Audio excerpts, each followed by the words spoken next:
లక్కిరెడ్డిపల్లి మండలంలో ప్రజానీకమంతా ఎనలేని దేశభక్తిని చాటుతూ ఉగ్రదాడిలో అమరులైన భారత జవాన్లను స్మరించుకుంటూ మురళీ నాయక్ అమర్ రహే, భారత్ మాతాకి జై అంటూ జాతీయ జెండాలతో అన్నమయ్య జిల్లా లక్కిరెడ్డిపల్లి మండలంలోని తహసీల్దార్ కార్యాలయం నుండి 3 రోడ్ల కూడలి వరకు ర్యాలీ నిర్వహించడం జరిగింది. ముఖ్య అతిథులు మంత్రి సోదరుడు మండిపల్లి లక్ష్మీప్రసాద్ రెడ్డి పాల్గొని 3 రోడ్ల కూడలి వద్ద మురళీ నాయక్కి ఘన నివాళులు అర్పించడం జరిగింది. ఈ కార్యక్రమంలో కూటమి నాయకులు, మండల అధికారులు, ప్రజలు, యువత విశేషంగా పాల్గొన్నారు.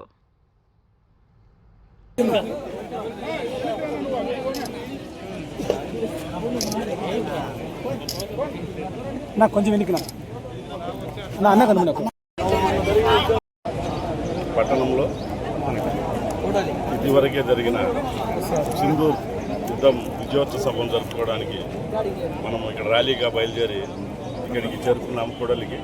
ఈరోజు ఒక అంతకు మనకు సంతోషాన్ని ఇచ్చేది ఏంటంటే, మనము మన శత్రు దేశంపై సింధూర్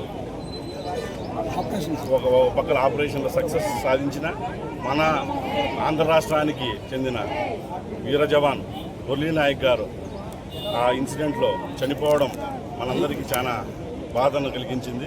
ఆయన ఆత్మకు శాంతి కలగాలని కోరుకుంటూ, మరో పక్కల ఈరోజు ఈ లక్కిరెడ్డిపల్లిలో ఇంతమంది స్వచ్ఛందంగా ఈ యొక్క ప్రోగ్రాంకి అటెండ్ అయినందుకు ప్రతి ఒక్కరికి హృదయపూర్వక నమస్కారాలు. మనము మాటల్లోనే కాదు, చేతల్లో కూడా దేశభక్తి చాటుకోవాలంటే భారతదేశం సమిష్టిగా అన్ని మతాలకు, అన్ని కులాలకు ఎప్పుడైనా చోటిస్తుంది. ఇక్కడ ఎవరు ఎక్కువ కాదు, ఎవరు తక్కువ కాదు. ఏ కులమైనా సరే, ఏ మతమైనా సరే, మనం అన్నీ ఒకటిగానే చూసి ప్రతి ఒక్కరిని సమానంగానే చూసుకుని వెళ్తేనే మన భారతదేశం యొక్క సమైక్యత కాపాడుకోగలం. అలాగే మనం ఇలాంటి అప్పుడప్పుడు చేసి ఆ రోజుతోనే మర్చిపోతూ ఉంటాం. మళ్ళీ నెక్స్ట్ రోజు వచ్చేళ్ళకి మన భక్తి ఉండదు, ఏముండదు. అలా కాకుండా ఎప్పుడైనా సరే మన భక్తిని, దేశభక్తిని చాటుకోవడమే కాదు, దాన్ని ప్రతి విషయంలో కూడా పాటించడం కూడా చాలా ఇంపార్టెంట్ అయిన విషయం. ఇప్పుడు ఇంతమంది ఉన్నారు, మన దేశం 130 కోట్ల జనాభా ఉంది. ఇంత జనాభాలో మన రాష్ట్రం నుంచి ఒక జవాను మీద మనం ఎంత ప్రేమ చూపిస్తున్నామంటే, మన దేశము ఆ జవాను మీద పెట్టుకునే నమ్మకం.